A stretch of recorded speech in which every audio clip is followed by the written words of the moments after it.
that. Sorry about that. The other thing that I learned about my class yesterday was that we didn't have enough time. So we're going to have to keep moving very, very quickly. Okay? Parsha's told us, here we are. Okay? It starts in chapter 25, verse 19. Okay? And told us, by and large, if we're going to break it down like in very big, is it Dina sitting out? Shows we're starting, yeah? Adina knows we're starting? Okay.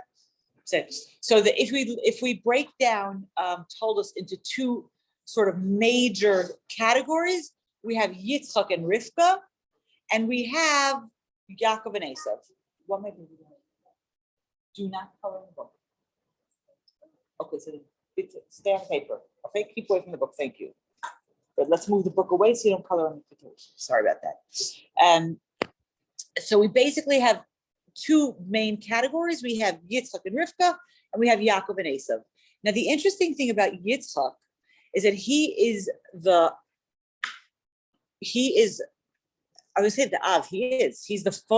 forefather who lives the longest of all the forefathers. He lives 180 years.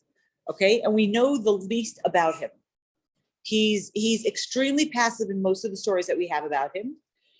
Yitzchak lives for 180 years. Abraham lives for 175 years. Yaakov lives for 147 years, right? So we know so much about Yaakov. The last six parshas, the last six parshas of Bereshit are all Yaakov and his children's story, right? We know a ton of information about him. Yitzchak lives 180 years. We know very little about him, and most of what we know about him, he's very passive. What do we know? We hear his birth. We hear about the Akedah. We hear about finding a wife for him. So far, none of those stories was he an active participant. He was kind of like, we have him sort of just almost on the sides, letting things happen to him. So even though he was brought up on the Akedah, it's not considered his test. It's considered Abraham's test. Like the whole story of the finding a wife for Yitzchak is Eliezer's story. It's not his story. He's like a side player in events of his life. In this parsha, we also mentioned, just by way of stam, that Avram, we talk about Avram in the parshas of Lech Lecha, Vayera, and Chayesara. And like I said, Yaakov is the next six parshas. This is the only parsha where we have any kind of activity on Yitzchak's part. Okay, what is the activity that the Torah tells us that Yitzchak does? What does he do? Is he active really in blessing his son? At the end of the parsha, we're going to have the whole story of the blessings. He is, but he isn't. Rivka really is kind of running the show over there with the blessings. What do we find Yitzchak's activity? We're going to have it starting in the third Aliyah, so chapter 26, verse 13, 15, 16, 17, he digs wells. We find the discussion of what does he actively participate in. Where do we see Yitzchak? He's digging the wells that Abraham built. He's redigging the wells that Abraham dug, that the Plishtim stuffed up. And then he starts digging his own. That is his most active activity. I don't know if that's like how you would say it in English. I don't even know how to say it in Hebrew, but I for sure don't know how to say it. Whatever. We see him. He's very active in digging wells. Okay. And one of the things that we're going to find is that place of digging is going to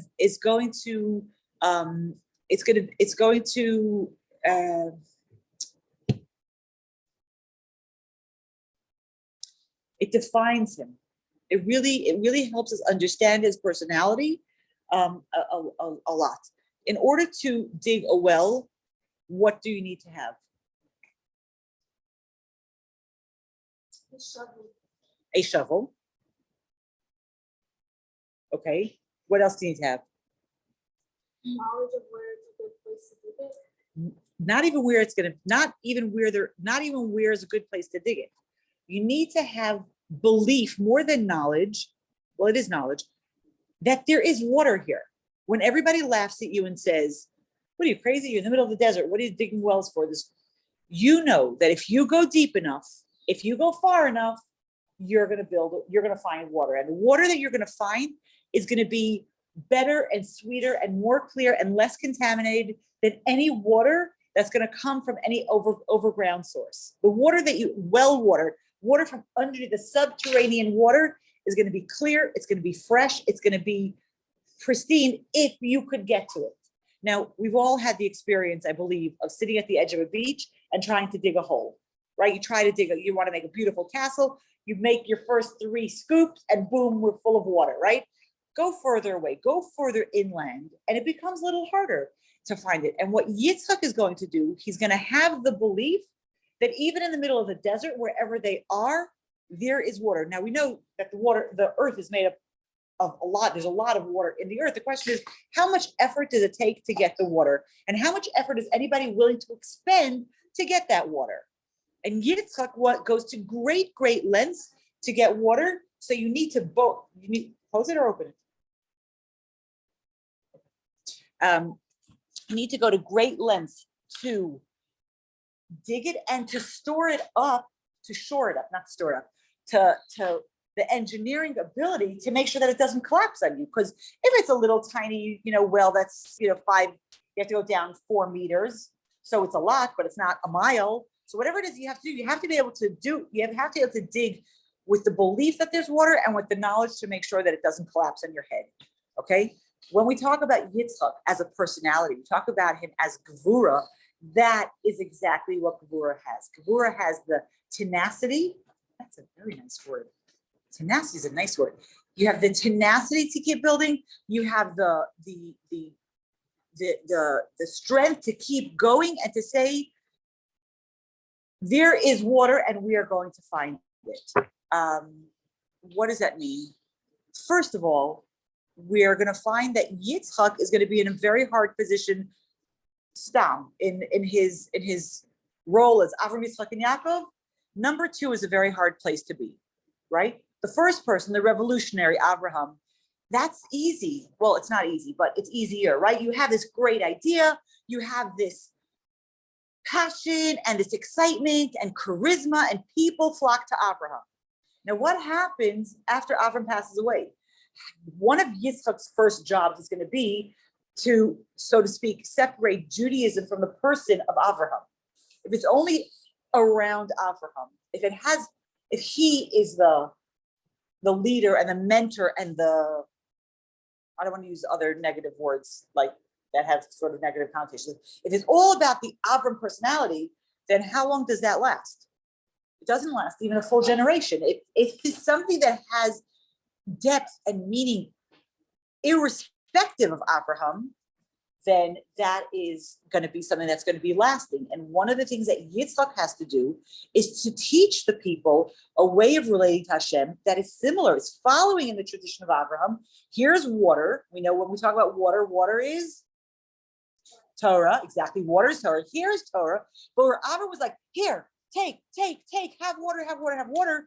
Yitzchak said, you have water in you. You need to dig. I will help you. I will give you the tools. I will show you that you have water. And a lot of people were not interested in that. They're like, what? I have to work for this? No, I want the easy road. I want the inspiration. I just want to be showered water from above. I want a tissue. Sorry. What? I'm sorry. Picture?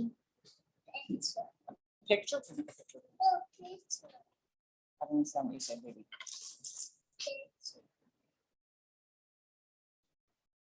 I can't give you a picture. So they want to use my phone. Sorry, baby. Okay? So where Abraham was giving water freely to everybody, giving Torah, giving inspiration freely to everybody, and people flocked to Abraham in, Chazal tell us, in hundreds and thousands. There were tons of people who came to Abraham and Sarah because of their, here's water, here's life, here's Torah, here's God. You're in the desert. You're not just physically in the desert, but you're parched and you're wondering what's the purpose of everything. Here. Now Avram passes away. Yitzchak is like, they come to Yitzchak, they're like, give us. And he's like, no. Find it. You have it. You can do this. You have the goodness. You have the Torah. You have the inspiration. Some of us, it's going to be a little higher on the surface. Some, it's going to be more digging. I'm here to help you. No problem. I'll help you. But the work, I'm not doing the work for you. Here's the shovel. Here's the map. Here's what you need to do. You need to do it yourself. And that type of personality, is much harder to deal with. It's a harder space for Yitzchak to be in. It's also harder for people to deal with. The real people who are willing to fight for the truth are less than the people who are willing to like just take it if you give it to me, right? The people who are the real deep thinkers, and you find it in general, anytime you have like the second one, Joshua, has to take Torah Moshe and make it for the people to have it, have it here. You have the Baal Shem Tov and you have the Mizrach Shemagid. You have every single time you have like revolutions. The second one is always a harder place. The third is already like, we're making this go and last. So is an easier place to be. And the second is almost like, it's like in a trilogy. The second book is always like just a filler, but it's not. It's really in this particular place, Yitzchak is actually laying down the foundation for what does a relationship with God look like? What is a real, not just where I'm going to give it to you and it's going to be something that we could easily stuff up. Avram's water, those wells, the Torah tells us, were able to just be plugged, and that was the end of them, and we didn't have them anymore. Yitzchak is going to say, I'm going to teach you to dig so deep that there's going to be water that's going to just keep coming. It's going to be pure and beautiful and refreshing, which also explains why Yitzchak loves Esav. Because when he sees Esav, what does he see? What does he see in Esav? There's got to be water. There's got to be water here. There has to be goodness in here. And if I love Esav enough, if I help him enough, it will help the water. It'll help the Kedusha come out. And how is he going to do it? He's going to do it by trying to give him the blessing. There's all different kinds of things we talk about.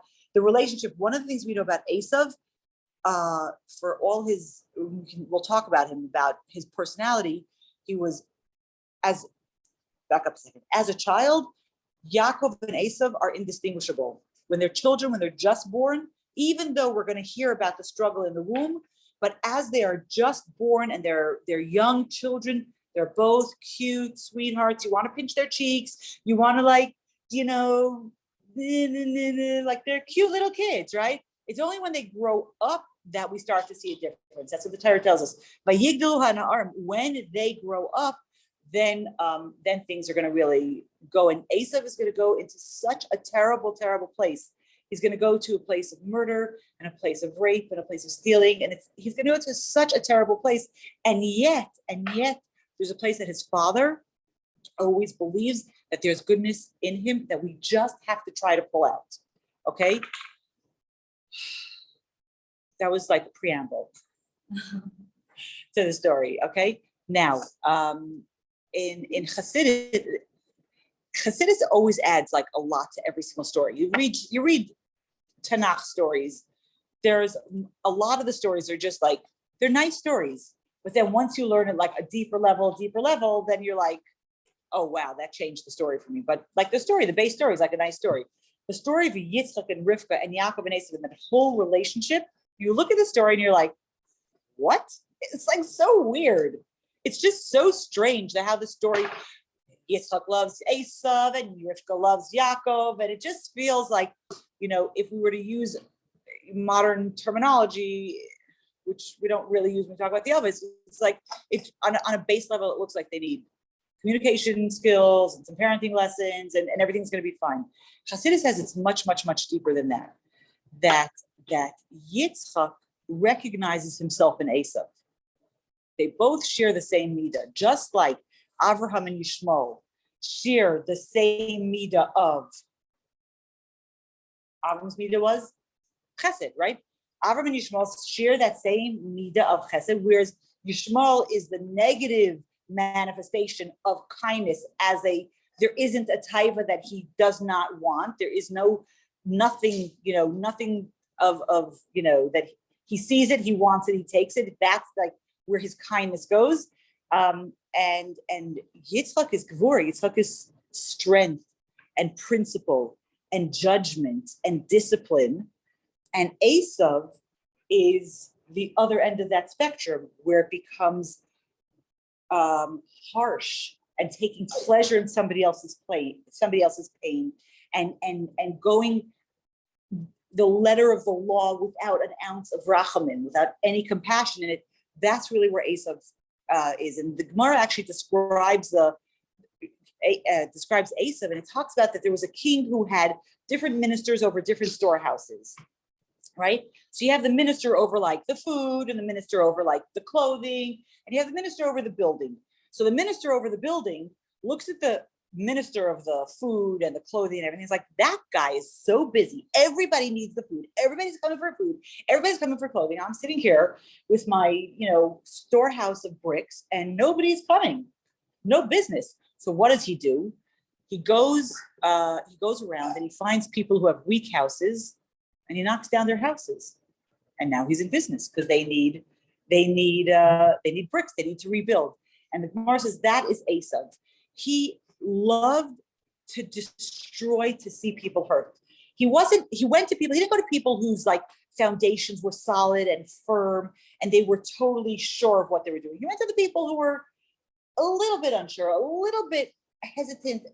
Am I doing the right thing? Am I not doing the right thing? Or he found somebody who was skating on the edge, and he smashed them in with like, how could you do such a thing? And he really collapses their emotional building, but he takes pleasure out of it. And that is the other end of the same midah.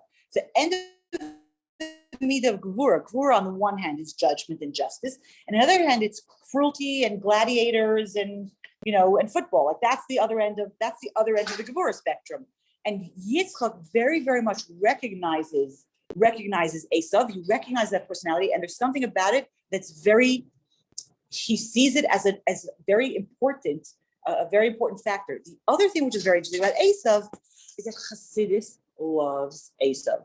Chassidus is enamored with Esav, not Esav in the Chumash, Esav in the potential. Chassidus is enamored with him.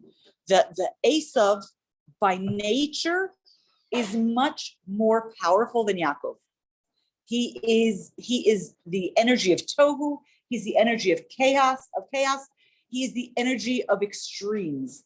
And one of the things, if you want to look at the theme that you could say in this parsha, is which is the better way to live your life? Is it when you're extreme and you're like a zealot and you're passionate and you that's awesome, but it's not balanced.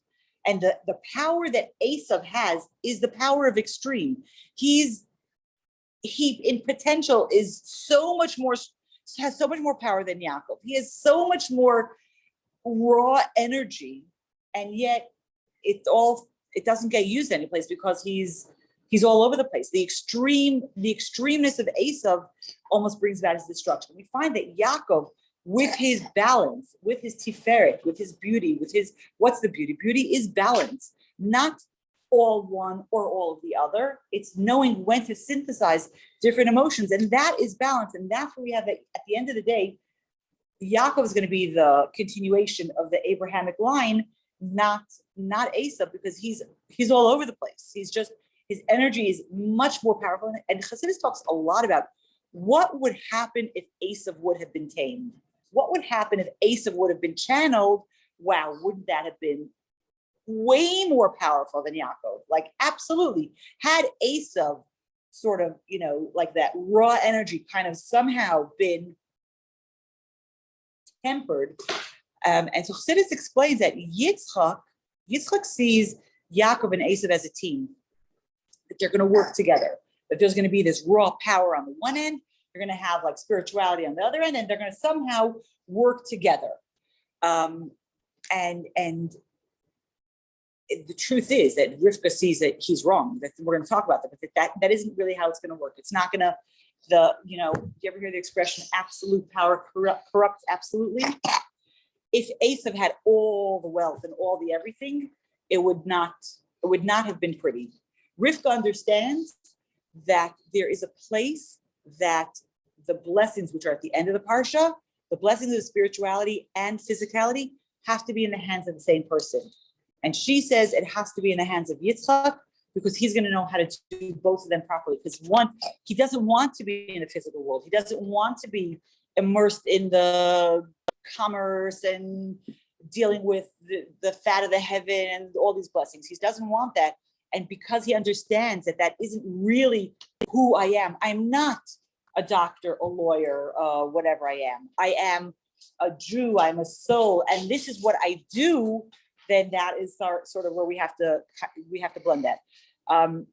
Does any of this make any sense to anybody? I don't know. In my head, it kind of makes sense. I don't know if it makes sense when it comes out of my mouth. I apologize if it didn't. Do you want to sit in my lap or do you want to walk away? Huh? Want to stand next to Bubby? Here's your water. You want your water? Okay. Okay. Where are we? Okay. I want to do one more. I want to bring one more a Gemara, and then we're almost gonna finish our conversation of Yitzchak. This is the only parsha we talk about Yitzchak because he isn't active in any other parsha. So this is the only. So the two things. First of all, the Chumash tells us. Yes, my baby. You want me to hold you?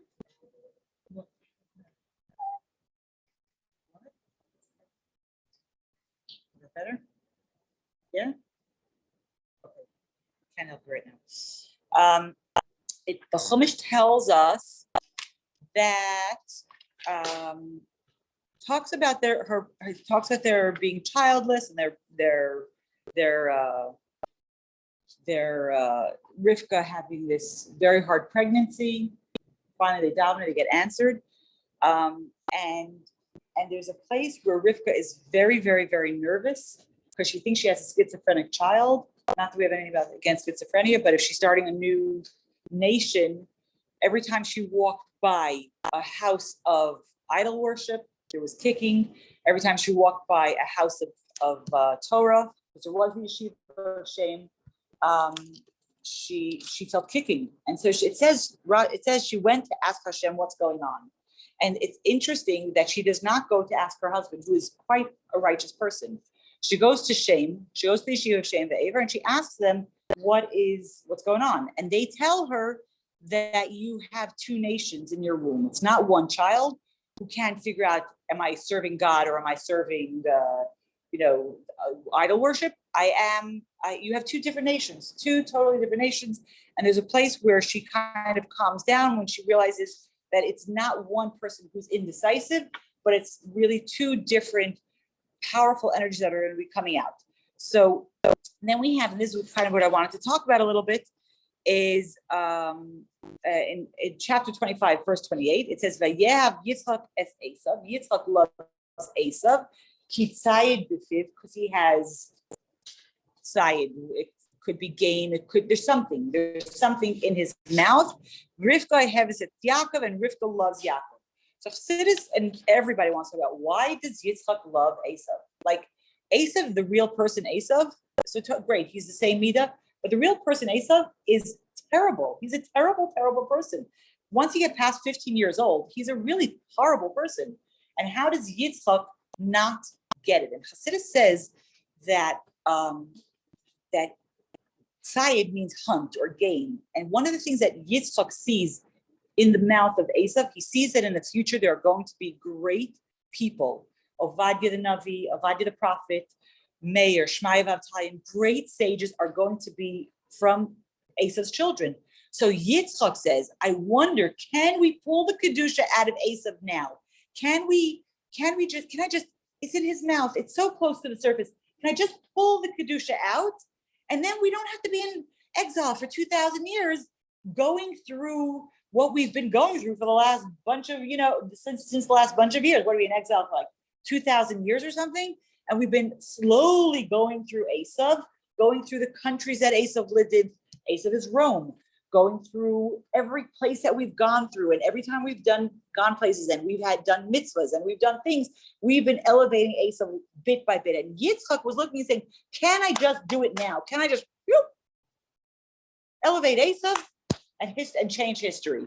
And Chassidus says, which it does not use this expression with anything else. It says shehu ta'ah, he made a mistake. Esav, the elevation of Esav was not going to come through Yitzchak. It was only going to come through Yaakov. There was a place that Yaakov and Esav are going to have to work together. And the elevation of all the Kedusha that's going to be in Esav, not just Esav the person, but Esav, the whole Weltanschauung is going to come from Yaakov and his children, living through Esav and being in exile with Esav and elevating. That's really where the elevation of Esav is going to come through. In one place, Chassidus talks about, where Yitzchak looks at Yaakov and Esav as a partnership. There is one place where he is correct, that Yitzchak represents the neshama and Esav represents the body, right? So in this particular parsha, Yaakov and Esav did not work together. But in each and every one of us, we have Yaakov and Esav. We have our body and our soul. And our body and our soul are meant to work together in order to elevate the world. We're not meant to have the body overwhelm the soul. We're also not meant to have the soul not use the body, where the body is, both of them are supposed to end up understanding that it is in their best interest to serve Hashem. So for example, we have the soul comes into the body and is rearing to go do mitzvahs and do things, and the body's like, I'm hungry and I'm tired and I'm not in the mood, and the neshama has no idea what's going on over here. And the neshama needs to learn to speak the body language. And the neshama needs to say to the body, wouldn't you love to do Friday night dinner with your family and turn off all the electronics and light some candles and have some family time? And the body's like, oh, that sounds like an awesome idea. Yeah, the neshama is, yes, Shabbos, and slowly the body also understands the value of Shabbos, not just as a detach and have time with family, but understands as a connection to Hashem. And then the body and the soul are both on board in the same conversation. But as far as what they were supposed to do right now, Yaakov and Esav right here, right now, they were not meant to work together. Yitzchak was making a mistake. He was looking at the idealized version of the situation. And Rivka's like, no, that's not actually what's going on. The real version that's happening, not the, in theory, wouldn't this be great if, but what's the real story that's happening is that Esav is nowhere near ready to take, he's ready to take physical, but he has no interest in taking spiritual.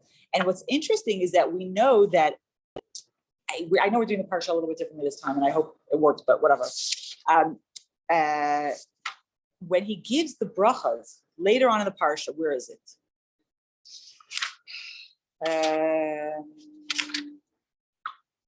Around chapter 27. Yeah. Chapter 27 is where he starts this conversation, where Yitzchak tells Esav to go hunt animals for me, and I'm going to want to bless you before I die. He's trying to put his affairs in order. And parenthetically, Rashi says that at this point, Yitzchak is 123 years old.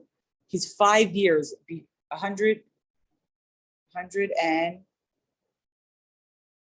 no, he's 122. He's 5 years before his mother passes away. Sarah passed away at 127. So the Talmud teaches us that 5 years before your parents' time of death, a person should start thinking about their mortality. Now, Yitzchak's going to end up living to 180. So this giving away of his possessions is a little bit premature, but this is where his logic comes from, which means if he is 122, or I think it's 123 years old, and he's 60 years old when the twins are born, how old are the boys who we're talking about this blessing for?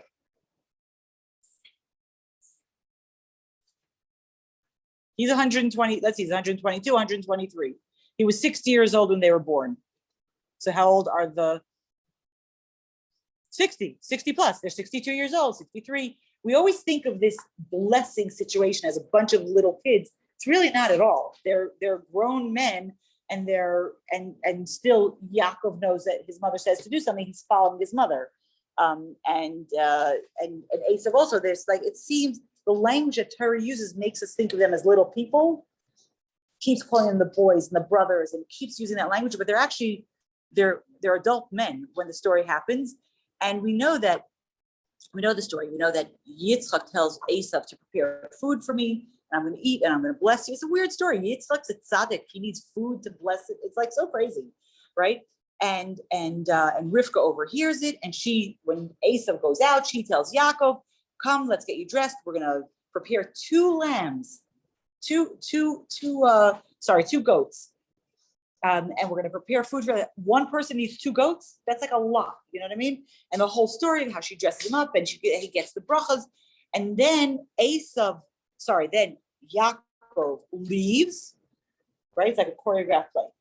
Yaakov leaves, exit stage left. Esav enters stage right. He comes with the food. He's ready for a bracha, and his father says, "Wait a second, your brother already took this. Your brother, Ba'achicha b'mirma, where is this?"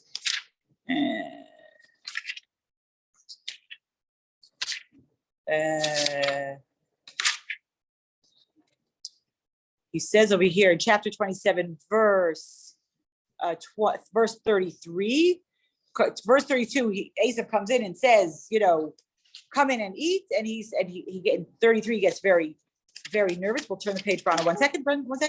He says, "Wait a second. So who did I just bless?"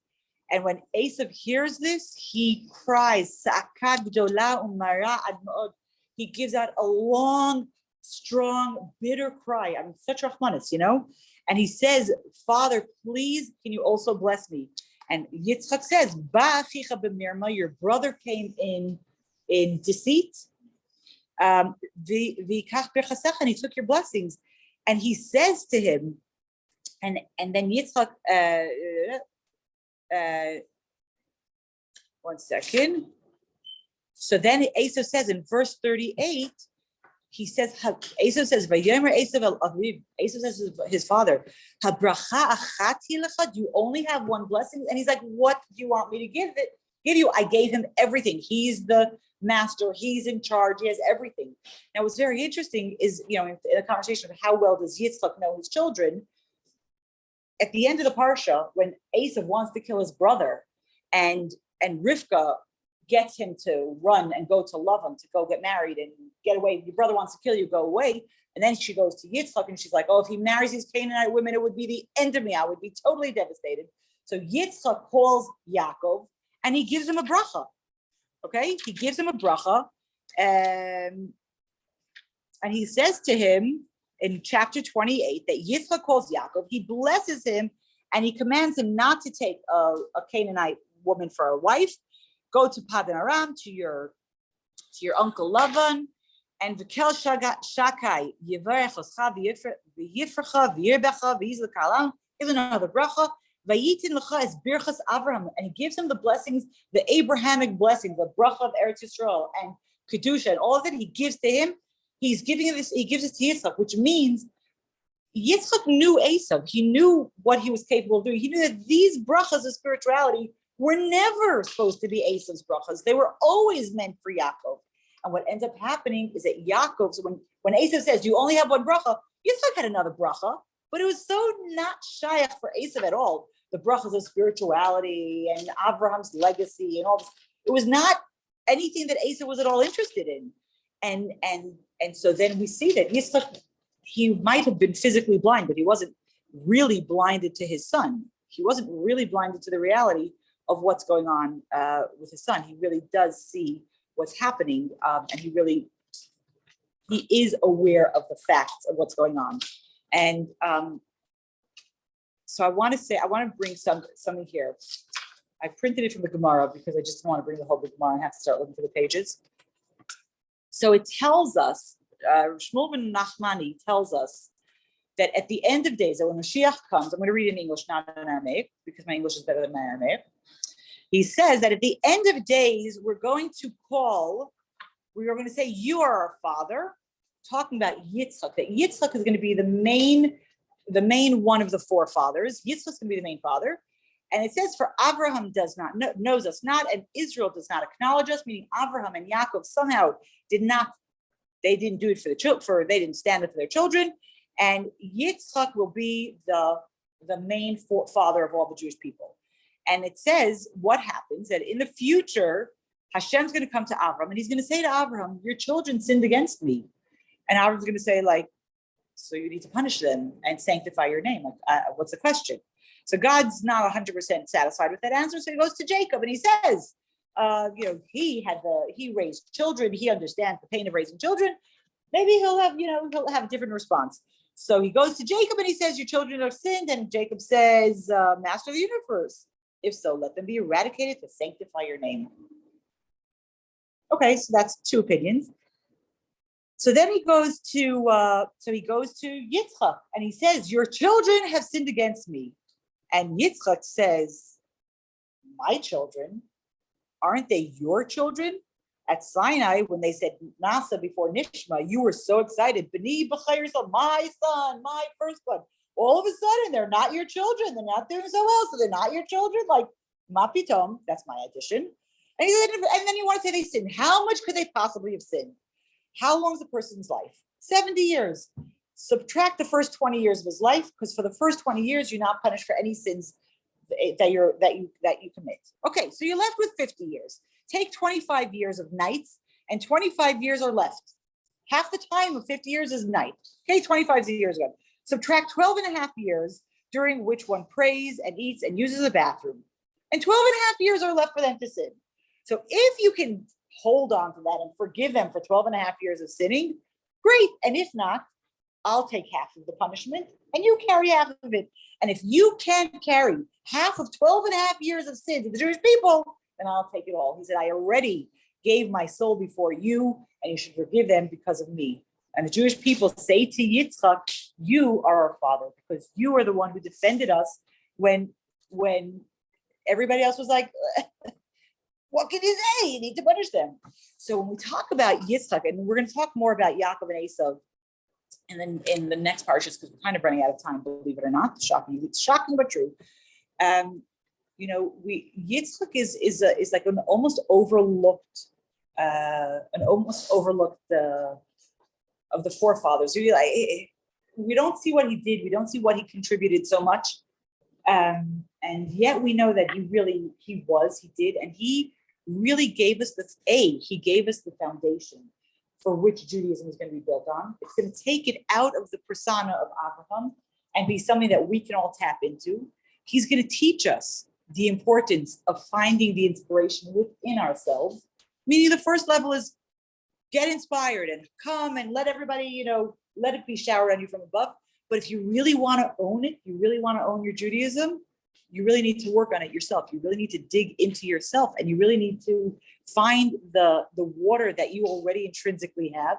And that belief is actually going to take us all the way until Mashiach's time, when he's going to actually stand up for us, when nobody else wants to stand up for us and say, how much could it be? How terrible could their sins have been? And we know, like, here we are, we're a couple of 1,000 years into exile, and it's been a rough road. And we, it's been an interesting, interesting exile.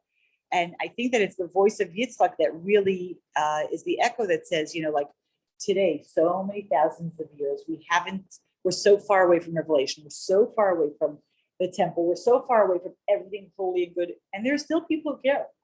There's still people who want to learn Torah, who still want to have a relationship with Hashem, who still are involved. That's Yitzchak.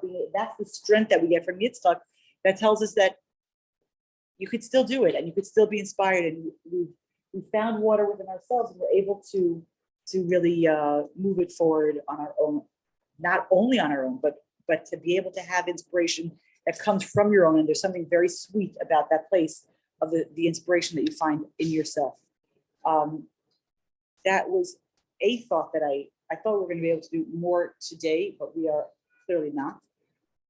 Tonight and tomorrow is Rosh Chodesh Kislev.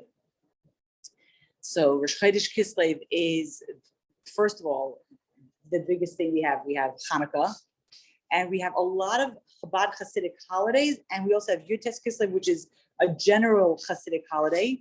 And so I want to give us a bracha. You know, we talk about Kislev in general, whether you talk about the Hasidic holidays, whether you talk about Hanukkah, the image is always of fire. And we know that fire has two main properties. It gives light and it warms. It could also be terrible and destructive, but we're not looking at that. We're looking at the warmth and the light. And I wanted to share a story. And then when I tried to source the story, nobody actually heard the story. So I think it might be a story that's only in my head. So I'm not going to share that story because it seems like it's clearly a made up story. I don't know where I got it from, but so I'm not going to share that. But somebody said, oh, but it refers.